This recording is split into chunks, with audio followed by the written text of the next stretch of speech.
ఉన్న బంగారాన్ని విడిపించి ఆ రోజు ఆన్లైన్ రేటుకే మేము కొంటాం. Sharma gold company.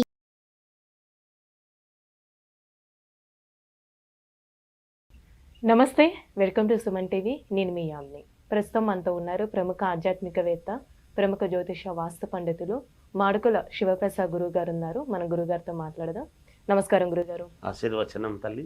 గురుగారు, ఈ క్రోధినామ సంవత్సరంలో అసలు ధనుస్సు రాశి వారికి అండి ఏ విధంగా ఉంటుంది? అంటే ఈ రాశి వారికి సంబంధించి ఆదాయం కానీ, వ్యయం, రాజపూజ్య, అవమానం ఏ విధంగా ఉంటుందంటారు? శ్రీ మహాగణాధిపతయే నమః. ఐం మహాసరస్వత్యే నమః. శ్రీ లలితాంబికాదేవ్యే నమః. ధనుస్సు రాశి మూలా నక్షత్రము 4 పాదాలు, పూర్వాషాఢ నక్షత్రము 4 పాదాలు, ఉత్తరాషాఢ 1 పాదము కలిసి ధనుస్సు రాశి అవుతుంది. ఆదాయము 11, వ్యయం 5, రాజపూజ్యత 7, అగౌరవము 1 మామూలుగా.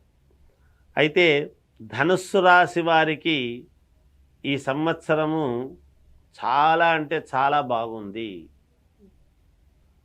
చాలా సంతోషముగా ఉండవచ్చును. ఇది తెలుసుకొని సకల సంపదలు సమకూరుతాయి. సంపదలు సమకూరుతాయి అని అభివృద్ధి ఏ రంగములో ఉండేటువంటి వాళ్ళు ఆయా రంగములో అభివృద్ధి చెందడం అనేటువంటిది ఉంటుంది. గ్రహాలు చాలా అనుకూలముగా ఉన్నాయి ధనుస్సు రాశి వాళ్లకు ఈ సంవత్సరం. కనుక ఖచ్చితముగా ఏ రంగములో ఉండేటువంటి వాళ్ళకైనా అభ్యున్నతి అనేటువంటిది ఉన్నది, ఎదగడం అనేటువంటిది ఉన్నది. ధనలాభం, వృత్తి లాభం, చేసేటువంటి పనిలో ఏ పని చేస్తున్నారో ఆ పనిలో ఉన్నతి కలగటం, అంటే అప్గ్రేడ్ కావటం, అంటే ప్రమోషన్లు రావటం, ఇంకొక పని అదనముగా చెప్పటం, దానికి తగినటువంటి డబ్బులు ఇవ్వటము, అలా యోగం అనేటువంటిది ఉంది. కుటుంబ సంతోషం, కుటుంబం అంతా కూడా చాలా సంతోషముగా ఈ సంవత్సరం కొంచెం డీలా పడిపోయి అంతకుముందు ఉన్నటువంటి రోజులు కాకుండా ఈ సంవత్సరము కుటుంబం అంతా కూడా సకల సంతోషాలతో ఉంటారు గాక ఈ రాశి వాళ్ళు. అలాగే కార్యజయం, ఏ కార్యము తలపెట్టినా జయమే కలుగుతుంది. ఇంకొక మాట ఇక్కడ ఆగిపోయింది గురువుగారు, ఇక్కడ లేదు గురువుగారు, ఆ మాట లేదు. ఖచ్చితంగా ఏది పట్టుకున్నా జయమే కలుగుతుంది కాక. అంత బాగున్నాయి గ్రహస్థితులు. వ్యక్తిగతమైనటువంటి జాతకాలలో ఎవరికైనా ఏదైనా చిన్న ఇబ్బందులు ఉంటే చెప్పలేము, కానీ రాసుల ప్రకారముగా అయితే చాలా బాగున్నాయి. అందుకనే వ్యక్తిగతమైన జాతకాల్లో చిన్న ఉంటే సర్దిద్దుకోవాల్సినటువంటి అవసరం వచ్చేది. బుద్ధిబలం, వీళ్ళకు బుద్ధి బాగా పనిచేస్తుంది ఈ సంవత్సరం. భగవంతుడు సరిగ్గా సమయానికి బుద్ధిని ఖచ్చితముగా అనుకూలించేట్టుగా చేస్తాడు గాక. పొరపాటును కూడా తప్పు చేయకుండా జాగ్రత్త పడతాడు. బుద్ధిబలం. ఎన్ని కష్టాలు వచ్చినా, కష్టాలు వస్తూ ఉంటాయి, కష్టాలు వచ్చినా దాంట్లో జయమే విజయం వైపే నడుస్తారు. కష్టాల్లో కూడా అది విజయానికే దోహదపడతాయి. అరే అది రాకపోయినంటే నాకు ఈ ఉన్నతమైనటువంటి ఇది వచ్చేది కాదు, అది వచ్చిన దానివల్ల నేను ఇటు అడుగు వేయాల్సి వచ్చింది, నాకు మేలు జరిగింది అనేటువంటి మాట వస్తుంది. అలా కష్టాలు ఎన్ని ఉండినా జయము కలుగుతాయి కాక. దూరాలోచనలు ఫలించటం, వీళ్ళు దీర్ఘంగా చేసేటువంటి ఆలోచనలు బాగా ఫలిస్తాయి. ఇది అంటే దీర్ఘంగా చేసేటువంటి పనులు అంటే ఏమిటంటే లైఫ్ లాంగ్ నిర్ణయాలు తీసుకునేటువంటివి. ఇది చేస్తే నాకు లైఫ్ లాంగ్ మేలు జరుగుతుంది, ఇది చేసుకుంటే నాకు ఒక 10 ఏళ్ల పాటు అనుకూలంగా ఉంటుంది, ఇది చేస్తే నాకు 20 ఏళ్ళు మేలు జరుగుతుంది అని చేసేటువంటి పనులు ఉంటాయి. వ్యాపారాలు నెలకొల్పవచ్చును అట్లాంటివి. అది దీర్ఘకాలికంగా బాగా లాభాలు పొంది తర్వాత తరాల వాళ్ళకు మేలు జరిగే అవకాశాలు ఉంటాయి. అలాంటివి ఏవైనా కానీ దూరాలోచనలు బాగా ఫలిస్తాయి. అనూహ్యమైనటువంటి యోగాలు అంటే వీళ్ళకే తెలియకుండా ఒక పని చేద్దాము అని చేస్తూ ఉండేటప్పుడు అవి అనూహ్యముగా ఒక యోగానికి దారితీసి మంచి యోగాలు రావటం అనేటువంటిది జరుగుతుంది కాక ధనుస్సు రాశి వారికి. అలాగే ఆకస్మిక ధనలాభం, వీళ్ళకు కూడా అనుకోకుండా ధనలాభం అనేటువంటిది. అనుకోకుండా అంటే రావాల్సినటువంటివే రావటమే గగనంగా ఉన్నాయి, అనుకోకుండా ఎక్కడి నుంచి వస్తాయని వీళ్ళు చేసేటువంటి పనులను బట్టి, వీళ్ళు అనుకునేటువంటి నిర్ణయాన్ని బట్టి, వీళ్ళు చేసినటువంటి సమయాన్ని బట్టి ఎలాగైనా రావచ్చు.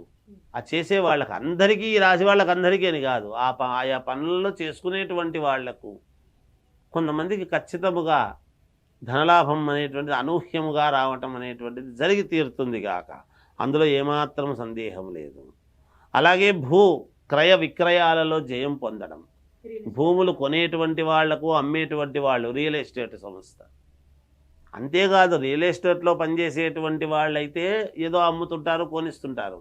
మనము సొంతాన్ని ఉన్నాయనుకో ఈ రాశి వాళ్లకు ఏదో ఒక భూమి అమ్మి ఇంకో చోట తీసుకుందాము అనేటువంటి ఆలోచన ఉంటుంది కదా, మరి అది అమ్మిన దాంట్లోనూ లాభం వస్తుంది, కొన్న దాంట్లోనూ లాభం వస్తుంది. అలా గురువు యొక్క అనుగ్రహము ధనుస్సు రాశికి, ధనుస్సు రాశి వాళ్లకు చాలా అంటే చాలా అనుకూలముగా ఉన్నది. ఉద్యోగ ప్రాప్తి ఉత్తీర్ణత, కొత్తగా ఉద్యోగాలు కావాలనుకునేటువంటి వాళ్లకు ఉద్యోగాలు వస్తాయి. ఆల్రెడీ ఉద్యోగం చేస్తూ ఉండేటువంటి వాళ్లకు ఉత్తీర్ణత అని అంటారు. విజయం లభిస్తుంది, ముందుకు వెళతారు గాక, ప్రమోషన్లు లాంటివి వస్తాయి గాక. వీళ్ళ ఆలోచనలు అంతే, సరైనటువంటి ఆలోచన చెయ్యాలి, ఖచ్చితముగా మేలు జరిగి తీరుతుంది గాక. అలానే ఇప్పుడు కోర్టు సమస్యలు ఉన్న వాళ్ళకి కూడా ఏ విధంగా ఉంటుందంటారు? కోర్టు పరమైనటువంటి సమస్యలు ఉండేటువంటి వాళ్లకు కొంచెం వాయిదాలు పడి వీళ్ళకైతే ఇబ్బంది జరగకుండా ఉంటాయి, దానివల్ల పెద్ద ఇబ్బంది ఏమీ లేదు. విద్యార్థులు బాగా ఉంది, వాళ్ళకు అనుకూలముగా ఉన్నది. బాగా చదువుకుంటే, ఎంత చదువుకుంటే అంత మంచి పేరు రావటం ఉంటుంది. వ్యాపారస్తులకు యథావిధిగా అనుకూలమైనటువంటి వాతావరణంగానే ఉంది, మంచి లాభాలు గడిస్తారు, అనుకూలిస్తుంది. సినిమా రంగము వాళ్లకు మంచి యోగం ఉంది, ఖచ్చితంగా వీళ్ళు కొంచెం లైన్లోకి, అబ్బా సినిమాలు బాగా ఆడాయి, ఇతని బాగా ఆడిందని ఈ రాశి వాళ్లకు మేలు జరుగుతుంది గాక, ఖచ్చితంగా అనుకూలిస్తాయి. అలాగే రాజకీయాలలో ఉండేటువంటి వాళ్లకు మహాద్భుత యోగం ఉన్నది అని తెలియజేస్తున్నారు. అంటే ఈ రాశి వారికి ఇంకా మెరుగైన ఫలితాలు రావాలంటే ఎలాంటి పరిహారం చేసుకోవాలండి? ఈ రాశి వాళ్ళు మనము మెరుగైనటువంటి ఫలితాలు రావాలి అనుకున్నప్పుడు దత్తాత్రేయ స్వామిని ఆరాధన చేయటము కానీ, లేదా షిరిడీకి వెళ్ళి షిరిడీ సాయిబాబాను ఆరాధించటము, కాలభైరవుణ్ణి ఆరాధిస్తే ఇంకా మేలు మెరుగైనటువంటి ఫలితాలు సాధించుకుంటారుగా. చాలా చక్కగా తెలియజేస్తారండి, ధన్యవాదాలు. సుమన్ టీవీలో మీ పర్సనల్ అండ్ బిజినెస్ ప్రమోషన్స్ కోసం కింది నెంబర్కి కాంటాక్ట్ చేయండి.